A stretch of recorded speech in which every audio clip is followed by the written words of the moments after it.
as promised. Pleased to be joined by Eric Devendorf as we continue the basketball talk. And from what I understand, happy birthday in order. Your birthday was yesterday, Eric. Happy birthday. Yes, 37 years young. How is that possible? I know, man. Time flies, man. So I'm just happy to still be here, man. Still doing it. So no, I appreciate that, man. All right. Well, we're happy you're still part of this community as well. You know, we'll talk about some upcoming events here in a moment, but we want to continue the basketball talk. We were just discussing the transfer portal and Jeremy Roach getting $1.5 million. That's the report anyway, to go to Baylor. But what do you think? I mean, do you think it's a little out of control right now, or are you fine with the numbers that we're hearing for these transfers? Look, I mean, the numbers are. I mean, look, if you're a player, they're incredible. Right. Not only a little bit out of control, a lot of it. Yeah. Out of control. I just think. I mean, Jeremy Roach. Yeah, he's a solid player. $1.5 million. Come on, man. Like, I don't think he's a $1.5 million guy. But look, that's just where the market is, I guess, with the NIL. They just need to figure out a lot more how to, like, contracts with the players, whatever it is. I mean, you've heard stories about guys transferring, getting NIL money, and then transferring back out. I think that was some guy did it in football, but it's just, I don't know, man. It's the wild, wild west. I'm all for guys getting paid, but it's just, it seems like it's too much going on, and it's just, to be honest, it's hurting. It seems like it's hurting the game, man. It's hurting the college game. Well, what do you make about a guy like Malik Brown, who was like planning to be a big part of a team next year, where he wasn't like it doesn't appear playing time was going to be the issue. He just decided he's going, like, how do you stop things like that from happening, Eric?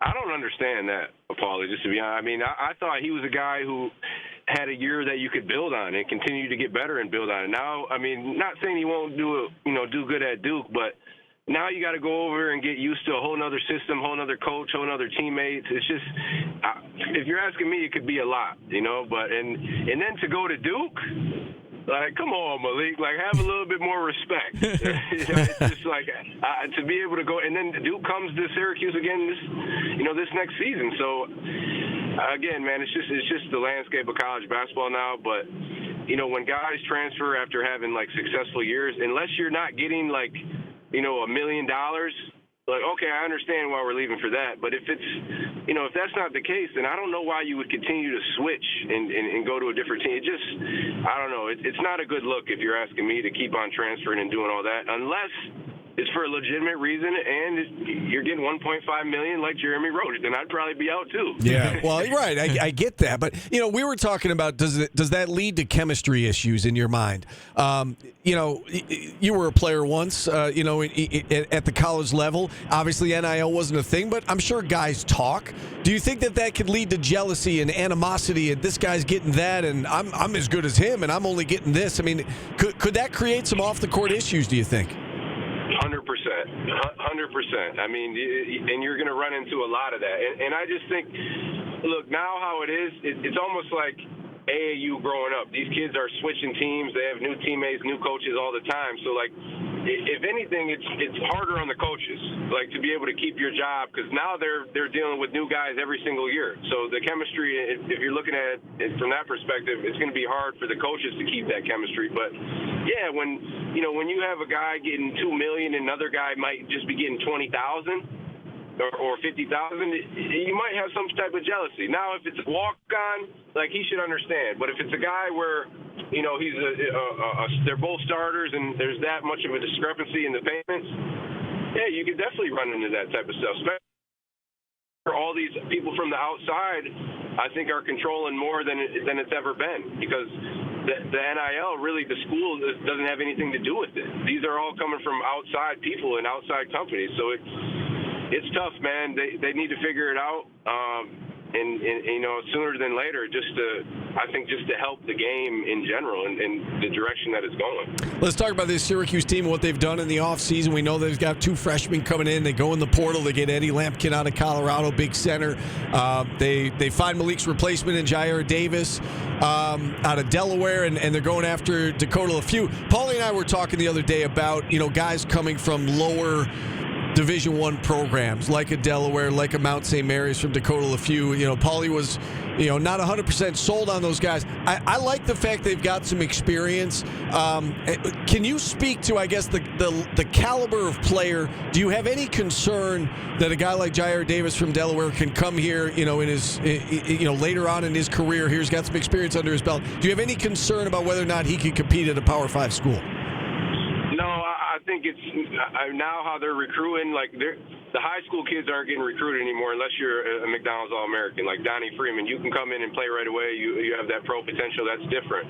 But these guys want guys who could come in and play and make an impact right away. And a lot of these freshmen aren't able to do that. So if you got a guy who's played 2-3 years at a mid-major or Delaware, wherever it is, I think it's better for the team going forward just because you know that, hey, it's year by year now. We need you to be able to be ready right now. You know what I mean? And I think like just having that college experience and playing at, whatever level it may be, they're in better shape to come in and contribute right away. So, I mean, that's obviously, to be seen. But I just think how recruiting is now, coaches want guys who are ready right away because if not, you're probably going to get fired pretty quickly.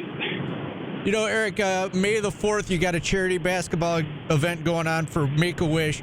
Yeah. Gomez and I will be calling the game out there as PA announcers. Jordan, our producer, and Mike, our producer, will be reffing the game. Can you tell people a little about what's going on at it? Yeah, so May 4th, I want to say it's in Watertown. We actually have been connecting with Make-A-Wish for a while. Lawrence and Joey, who's the Make-A-Wish kid, he actually went to a Syracuse game with Lawrence and went in the locker room, met all the guys, got to break it down in the huddle. So I mean, it's just a great cause. Joey's a big-time basketball fan. He's a big-time Syracuse fan, and what I know about him, he said he was a big-time fan of mine. So it was kind of a no-brainer to go out there, and I'll be coaching his team, and he'll be one of the assistant coaches. So it's whenever we can go out and help somebody, help a community, and make it better for them, that's what we want to do. So May 4th, we'll be out there having a great time, and I'm glad that you guys are going to be a part of it. Yeah, we'll tweet out all the info on it if people want to go. Also, you got a golf tournament coming up. Yes, I mean, not anytime soon, but, time flies by. So September 23rd, that's a Monday, we're having that Drumlin's East Course, so that's the private side. I know all the golfers out there, they know it's a big difference between the East Course and the West Course. So September 23rd, we're having our first annual Ed23 Foundation golf tournament. We actually are, we already, I think, sold out all the sponsors besides one or two, and now we'll just fill up the whole sponsors and then get people to sign up for foursomes. So you can go to ed23foundation.org to sign up, get a foursome, be some cool prizes. We'll have a hole-in-one prize, obviously a prize for the team that wins.